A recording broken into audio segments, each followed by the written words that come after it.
Bueno, todo el mundo está bien, ¿verdad? Vamos a comenzar. Maravillosamente. Muy buenas noches, bendecidos con toda bendición, ¿verdad? Dice Gálatas que los que son de fe son bendecidos con toda bendición. Esa palabra bendecido está como muy de moda. Todo el mundo dice, bendecido. Hay camisetas que dicen blessed. Pero dice que los que son de fe son bendecidos. Y no todos son de fe. Pero todo el mundo dice bendecido. Ay. Vamos a continuar en esta noche con el tema de la epístola del apóstol Pablo a Tito, parte 2. La epístola de Tito, parte 2. Hoy vamos a ser breves en la enseñanza. Ahora, la epístola de Tito, ¿qué sabemos hasta ahora de la epístola del apóstol Pablo a Tito? Igual que la epístola del apóstol Pablo a Timoteo, la epístola a Tito se le llama también una epístola pastoral, porque el apóstol Pablo está lidiando con la función de Tito para las iglesias, ¿correcto? En esa área de Creta. Me gusta más una epístola apostólica que una epístola pastoral, pero está bien porque es una epístola apostólica pastoral, diríamos mejor. Una apostólica pastoral, porque viene de la autoridad del apóstol Pablo para Tito, que está haciendo una función pastoral, ¿no? Una apostólica pastoral. Esa epístola, como todas las epístolas del apóstol Pablo, es extremadamente importante, porque, como dije en la clase pasada, muestra una estrategia, ¿verdad?, del apóstol Pablo, o un plan para resolver y lidiar con un problema. Y ese problema son los falsos maestros de la época. Lo que sabemos hasta ahora de la epístola a Tito es que es una epístola apostólica pastoral. Viene de la autoridad del apóstol Pablo como apóstol a la iglesia gentil, a Tito, quien va a hacer una función pastoral dentro de las iglesias en Creta. Sabemos que fue escrita en los años 63 al 67, ¿verdad? Años 63 al 67. Se cree que Tito conoció y pudo haber conocido de Cristo Jesús por medio de la predicación del apóstol Pablo del Evangelio. Escríbelo en tus notas, por favor. Tito conoció y pudo haber conocido de Cristo Jesús por medio de la predicación del apóstol Pablo. Cristo conoció y pudo haber conocido de Cristo por medio de la predicación del apóstol Pablo. O sea, que conoció a Pablo y conoció de Cristo a través de Pablo. Eso es lo que estoy tratando de decir. Ahora, Tito ministró con Pablo en la isla de Creta. Tito ministró con Pablo en la isla de Creta y fue dejado allí por el apóstol para fortalecer la obra en esas iglesias. Tito ministró con Pablo en la isla de Creta y fue dejado ahí para fortalecer la obra. Pablo lo deja ahí y después le pide que cuando llegue Silas y otros colaboradores, él se vaya a donde estaba Pablo. Porque había un problemón, ¿no? Estos personajes de acá, los judaizantes y los cretenses también. Escribe ahí por favor en tu nota, Tito es mencionado 9 veces en 2 de Corintios. Tito es mencionado 9 veces en 2 de Corintios. Pablo se refiere a Tito como mi hermano Tito, mi compañero colaborador. Y en Tito 1:4 le dice mi verdadero hijo en la fe. Podemos concluir que Tito era alguien importante para el apóstol Pablo, ¿verdad? De todas, pienso yo que la más importante para Pablo era la última, porque él lo llama así, porque él sabe que Tito creía, seguía y hablaba lo mismo que el apóstol Pablo. Por eso es que él dice, este tiene que ser hijo mío porque ha sido engendrado en el Evangelio de la Gracia, nuevo pacto.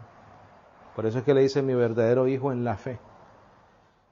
Es por eso cuando la misma satisfacción que él tenía con Tito, y tal vez con Timoteo, por el otro lado es el mismo dolor que tenía con los Gálatas, cuando dijo que él tendría otra vez que tener dolores de parto nuevamente, porque los habían engendrado, pero ellos estaban yendo a fábulas judaicas, judaizantes, ¿verdad? Vamos a leer esos dos contrastes, por favor. Tito 1:4.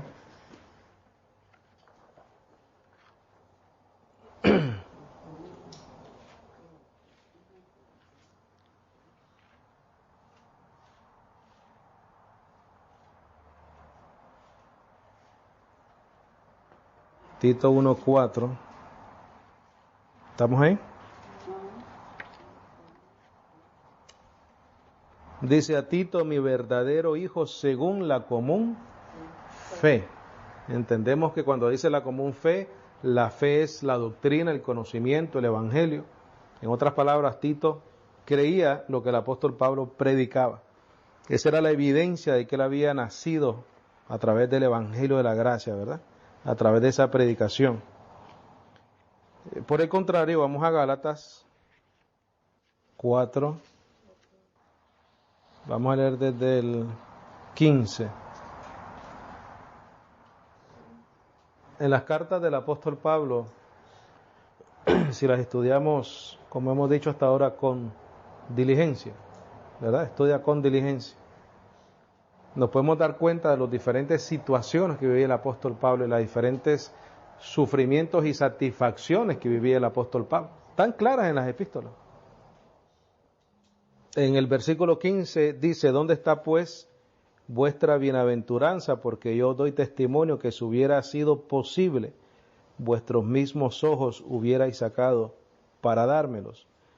Me he hecho pues vuestro enemigo diciéndoos la verdad. Suele suceder, ¿verdad? Cuando nosotros le hablamos a alguien del evangelio, te puedes volver enemigo de esa persona. ¿Te acuerdas que el lunes pasado hablamos de que el apóstol Pablo creó una estrategia, un plan para contrarrestar esas doctrinas equivocadas, esas fábulas? Pero lo único que el apóstol Pablo hacía era predicar algo maravilloso, algo que cambia la vida de la persona, algo que te da vida eterna, algo que vence la muerte. Pero sin embargo, muchas veces él, por decir la verdad, esa realidad, esa verdad del conocimiento del evangelio, pues él tenía enemigos por eso. Los judíos lo querían matar, ¿verdad? Cuando él relata parte de sus sufrimientos en Corintios, naufragios, ayunos, azotes, golpes, muchas cosas, ¿no? Por hacer lo malo, por ser un delincuente, no, por predicar una verdad maravillosa, una esperanza gloriosa. Dice, me he hecho pues vuestro enemigo diciéndoos la verdad. Ellos tienen celo o interés por vosotros, no bien, antes os quieren encerrar afuera para que vosotros tengáis interés por ellos. Bueno es ser celoso en bien siempre, y no solamente cuando estoy presente con vosotros, hijitos míos. Sin embargo, les llama hijos, ¿no? Estaban rebeldes, pero el apóstol Pablo no se quería dar por vencido con esa gente. Hijitos, dice, por quienes vuelvo otra vez a estar en dolores de parto. ¿Qué era eso? Mira, el dolor de parto del apóstol Pablo era esa lucha para que esas personas creyeran el evangelio y se mantuvieran como firmes el evangelio. Ese, mis bendecidos, es el gran reto del que enseña la gracia.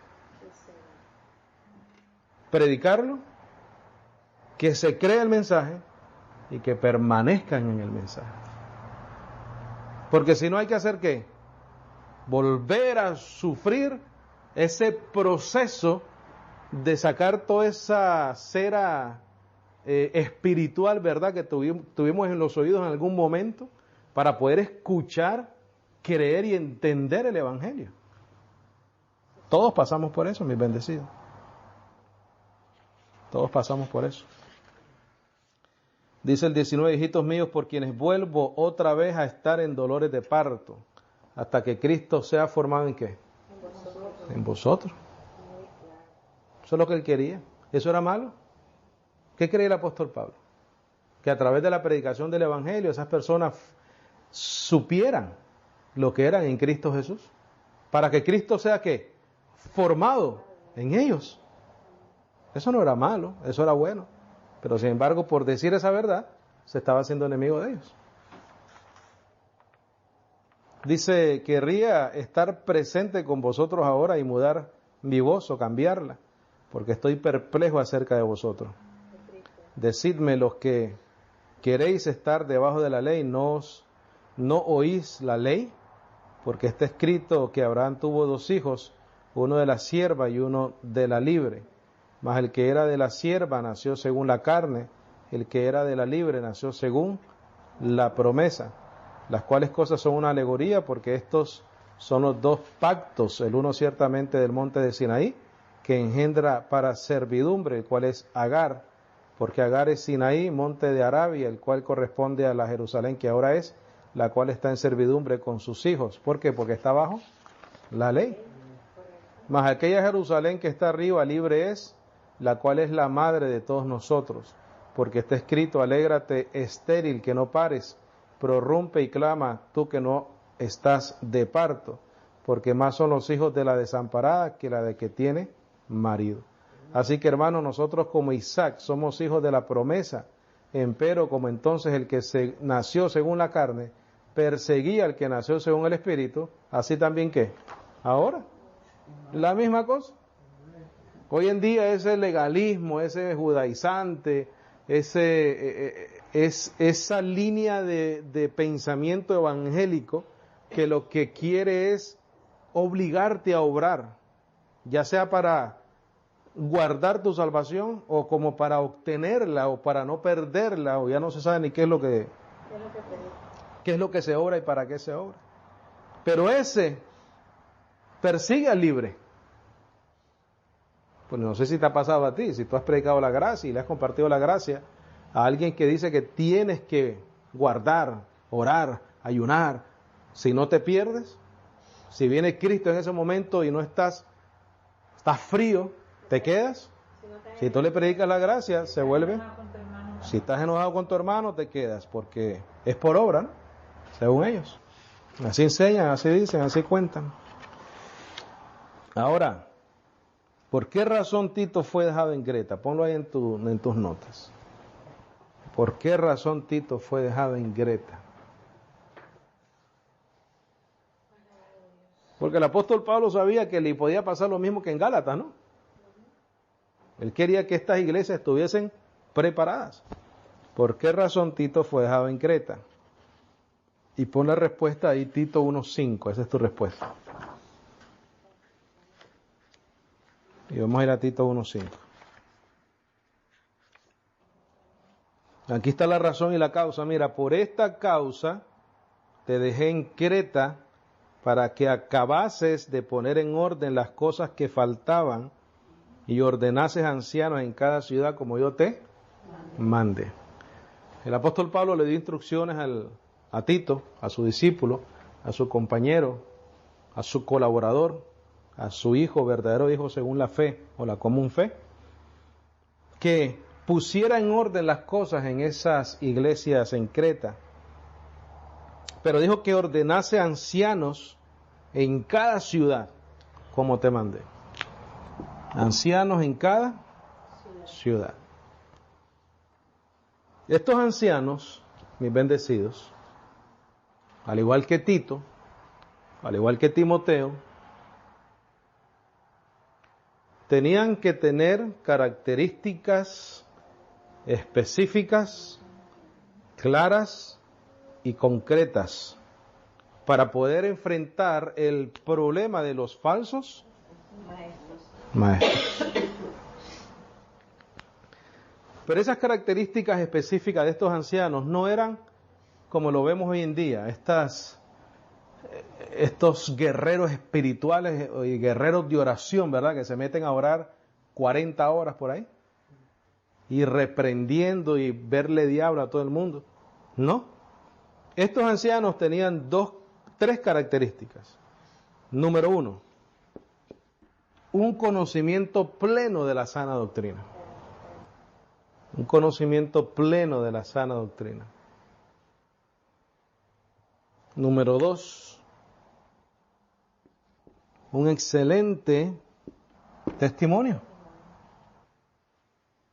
Eso no quiere decir perfecto, ¿verdad? Pero si tienes lo primero, puedes tener lo segundo. No puedes tener esto primero y después esto. Tienes que estar lleno del conocimiento de la sana doctrina. En otras palabras, lleno del conocimiento de la gracia de Dios. ¿Por qué, bendecido? Porque la gracia de Dios te hace un obrero humilde. Humilde. Y el obrero humilde glorifica ¿a quién? A su Señor.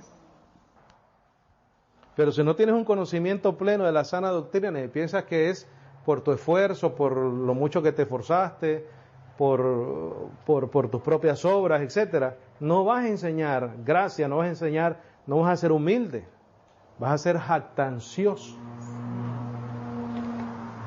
Y tu primera frase siempre, porque es que me forcé. No, por lo que Él hizo, nosotros somos sencillamente siervos de esta doctrina, de este evangelio. Eso es todo. Entonces tiene que existir, tiene que estar presente el conocimiento pleno de la sana doctrina, específicamente el nuevo pacto, para ser siervos humildes y para glorificar a nuestro Señor. Después de ahí viene que un excelente testimonio. Ese era el requisito para esos ancianos. Y número 3, buenas obras.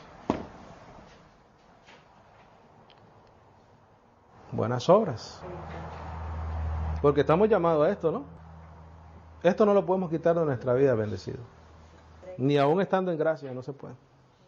Voy un momentito a Efesios para darte una referencia. Yo te dije que iba a ser corto el mensaje. ¿Ustedes se acuerdan de eso o no? No, para nada. Para no acordarles. Efesios 2. Efesios 2, 10. Efesios 2, 10. ¿Estamos ahí?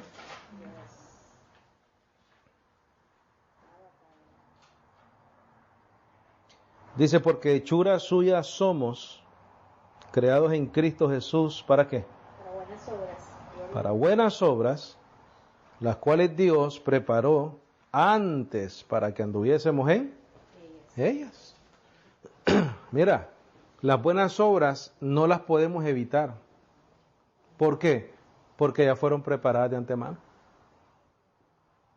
No las podemos evitar.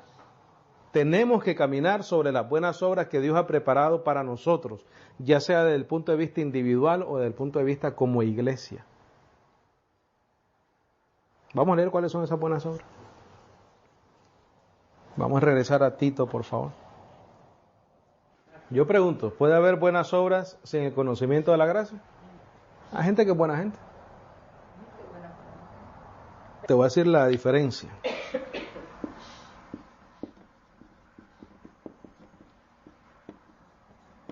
Es la motivación de esa obra. Hay personas que son excelentes personas y ayudan al prójimo, pero se inclinan a un ídolo, ¿no?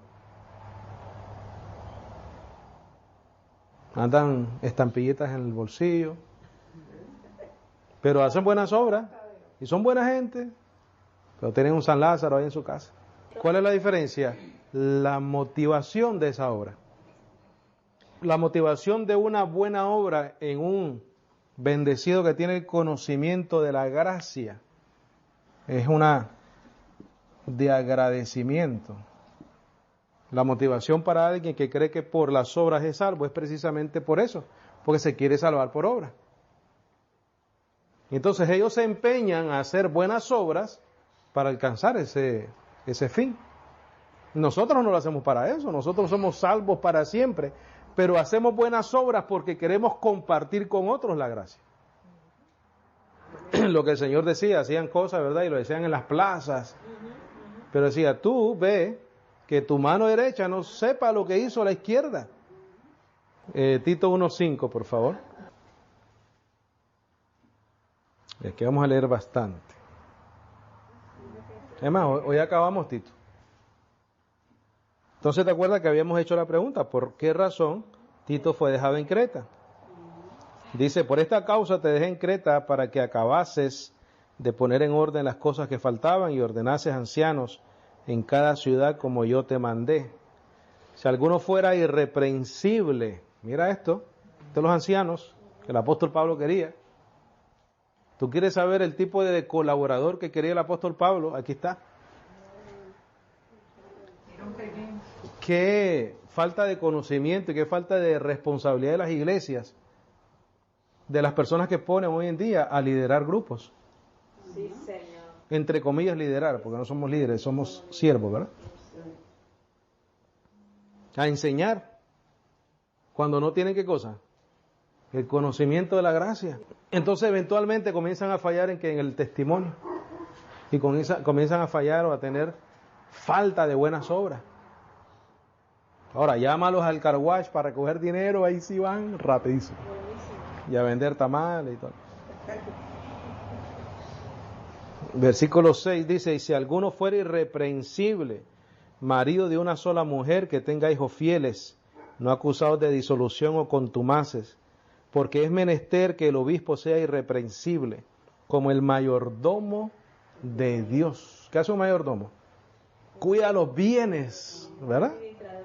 Un administrador. ¿Qué es lo que está diciendo Pablo ahí? Que nosotros somos mayordomo y administrador de ¿qué? De la iglesia de Cristo Jesús. Mira, no soberbio, no iracundo, no dado al vino, no heridor, no codicioso de ganancias deshonestas, sino hospedador, amador de lo bueno, templado, justo, santo, continente, reteniendo firme, mira, la palabra fiel como le ha sido enseñada, para que pueda exhortar y convencer con sana doctrina a los que contradijeran. ¿Por qué? Porque él tenía que decir eso, porque mira, ¿cuál era el problema? Los falsos maestros. Con lo que él sabía que Tito se iba a enfrentar. Y sabía que eso le iba a pasar a Tito. Pero mire, el apóstol Pablo necesitaba ancianos con estas características. Gente responsable, con conocimiento pleno de la sana doctrina de la gracia, con excelente testimonio y actos para toda buena obra. Ve al capítulo 2, versículo 1, por favor, de Tito. Pero fíjate, déjame acentuar este asunto. Anciano indica tiempo, ¿correcto? Implica tiempo, porque para llegar a ser anciano tiene que pasar tiempo. Ahora, puede ser una persona joven, pero ha pasado tiempo estudiando el Evangelio y ahora es un anciano en el conocimiento. Eso todo depende qué tanto conocimiento tenga esa persona de la sana doctrina. Lo puede adquirir en poco tiempo si se dedica al estudio de la palabra, pero lo puede adquirir a largo plazo. Pero la palabra anciano implica tiempo, quiere decir que ha sido una persona que ha tomado su tiempo para ser enseñado, para aprender y para estar firme en la gracia. Capítulo 2, versículo 1. Dice, tú empero habla las cosas que convienen a la sana doctrina. ¿Por qué? Porque habían falsos maestros. Tito iba a necesitar eso. Tito iba a necesitar aplicar eso en su vida. Y iba a necesitar buscar ancianos, gente que había pasado tiempo estudiando la sana doctrina. Como dice el versículo 9 del capítulo 1, reteniendo firme la palabra fiel como le ha sido enseñada. Porque de otra manera, mira, no puedes exhortar ni convencer con sana doctrina a los que contradicen. Entonces dice el capítulo 2, versículo 1, tú empero habla las cosas que convienen a la sana doctrina, los hombres ancianos que sean templados, honestos, prudentes, sanos en la fe, en la caridad, en la paciencia. ¿Qué es eso, bendecido? Testimonio. Y te pido disculpas por la carga, pero la tenemos que aceptar. Esta es nuestra responsabilidad. Si nosotros decimos ser parte de la gracia del nuevo pacto, de la doctrina del Evangelio, tenemos que esmerarnos a hacer eso. No tenemos que ser los bravos y los violentos en la prédica, en la enseñanza. Por el contrario, tenemos que llenarnos del conocimiento y ser mansos, templados, diferentes.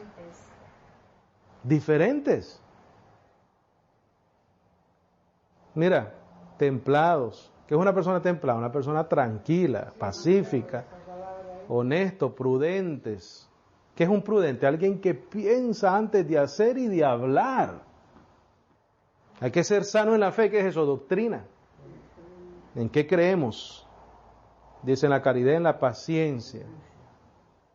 El otro día fuimos a comer a un restaurante chino y tú sabes que te dan los cookies esos que abres y tienen proverbios adentro.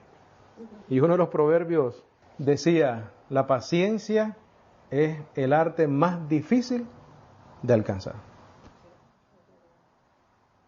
Porque te toca respirar profundo muchas veces. Entonces, todo esto va junto. Mira, la prudencia va junto con la paciencia, la honestidad. Dice, las mujeres ancianas, asimismo, que se comporten santamente, no calumniadoras, ni dadas mucho al vino, sino maestras ¿de qué? De honestidad. Ay, ay, ay. ¿Para qué? Mira, para que enseñen a las mujeres jóvenes a ser prudentes, a que amen a sus maridos, a que amen a sus hijos. ¿Qué está diciendo el apóstol Pablo aquí? Mira, conocimiento de la sana doctrina, testimonio. Esa era la manera que él estaba preparando a Tito y a sus ancianos. Qué diferente, ¿no? Como nos enseñan hoy en día. Que hay que hablar en lengua y caerles encima a la gente y ponerles las manos y darle una patada y echarle agua y escupirles la cara y mandarlos al infierno. Versículo 4 otra vez. Para que enseñen a las mujeres jóvenes a ser prudentes, a que amen a sus maridos, a que amen a sus hijos, a que sean templadas, castas, que tengan cuidado de la casa, buenas, sujetas a sus propios maridos, porque la palabra de Dios no sea que blasfemada. El apóstol Pablo sabía que esta iglesia en Creta estaba llena de lobos rapaces, que lo que estaban era, mira, viendo lo que él había establecido ahí, a ver quién caía primero. ¿Para qué? Para blasfemar el nombre de Dios y decir, mira, puro cuentazo. Pero el apóstol Pablo, él quería asegurarse que eso no sucediera. Llénense de conocimiento, firmes en lo que aprendieron de mí, dice el apóstol Pablo, buen testimonio y buenas obras. Esas eran las herramientas que el apóstol Pablo, esas eran las armas, dice que no son carnales sino espirituales, ¿verdad? Esas eran las armas que el apóstol Pablo le estaba dejando a Tito. Pero armas poderosas. Versículo 6, exhorta a sí mismo a los jóvenes que sean sobrios en todas las cosas, dándote a ti mismo por ejemplo de buenas obras, en la doctrina, mostrando incorrupción, honestidad, sinceridad, palabra sana que no puede ser condenada, para que el que es del partido contrario se avergüence, no teniendo mal alguno que decir de vosotros. Exhorta a los siervos que sean sujetos a sus propios señores, que les agraden en todo, no respondones, en nada defraudando, sino mostrando toda buena lealtad, para que adornen en todo la doctrina de nuestro Salvador Dios.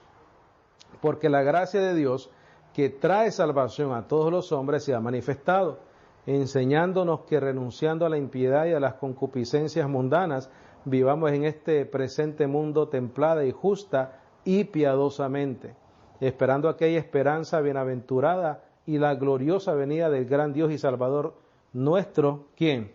Jesucristo, que se dio a sí mismo por nosotros para redimirnos de toda iniquidad y purificar para sí un pueblo peculiar, celoso de buenas obras. Estas cosas habla, exhorta y reprende con toda autoridad. Nadie te menosprecie. Oye, qué exhortación, ¿verdad? Capítulo 3, lo vamos a leer completo y terminamos. En eso se enfoca esta epístola a Tito, en establecer la razón por la cual lo dejó, el por qué lo dejó y cómo contrarrestar esas falsas doctrinas.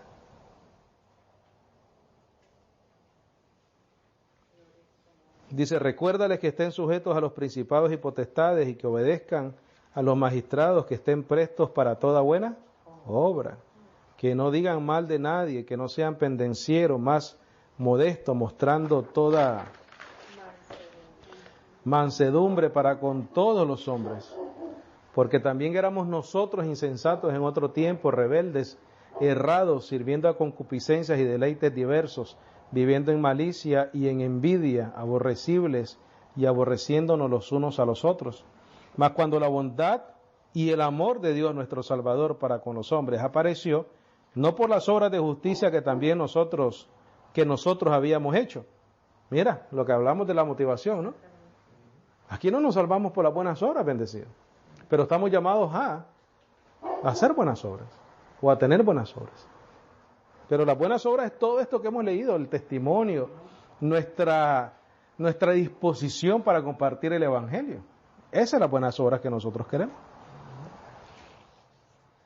Dice, no por las obras de justicia que nosotros habíamos hecho, mas por su misericordia nos salvó por el lavamiento de la regeneración y de la renovación del Espíritu Santo, el cual derramó en nosotros abundantemente por Jesucristo nuestro Salvador. ¿Tú sabes qué espíritu derramó en ti? Ese que se movía sobre la faz de la tierra antes de la creación del mundo. Está en ti y está en mí. ¿Ah?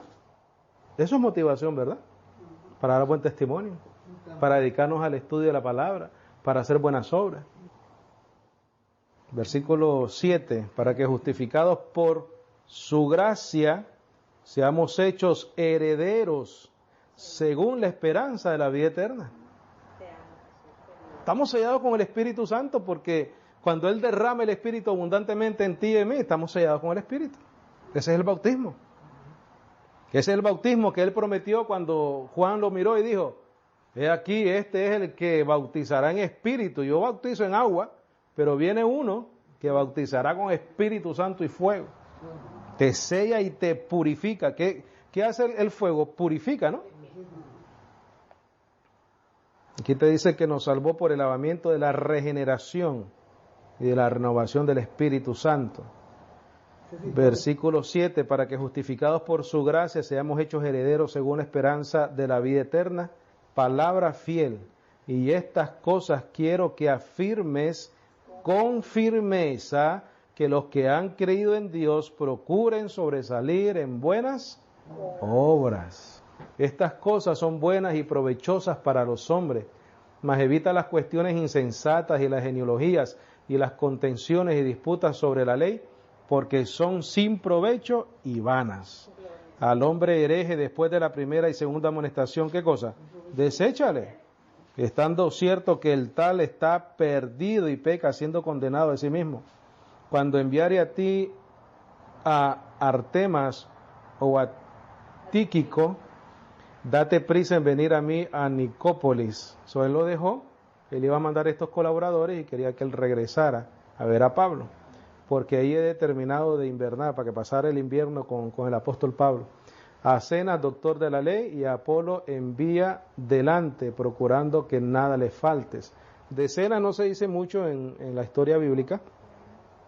Puede que haya sido un doctor de la ley romana, un doctor de la ley judaica, ¿no? Dice, y aprendan asimismo los nuestros a sobresalir en buenas obras para los usos necesarios, para que no sean sin fruto. Todos los que están conmigo te saludan. Saluda a los que nos aman en la fe. La gracia sea con todos vosotros. Amén. Es una epístola pastoral, apostólica, pastoral, porque viene la autoridad del apóstol Pablo, ¿no? A su verdadero hijo en la fe. Entonces el apóstol Pablo tenía una estrategia, tenía un plan, era establecer ancianos porque habían falsos maestros, falsas doctrinas, problemas en la iglesia por estos judaizantes, fábulas judaicas, dice el apóstol Pablo. Pero las herramientas que él enseña, que él da, es primeramente estar firmes en la sana doctrina. Para estar firme tienes que tener conocimiento, obviamente, de esa doctrina. Tienes que dar buen testimonio, excelente testimonio, y estar siempre apto para toda buena obra.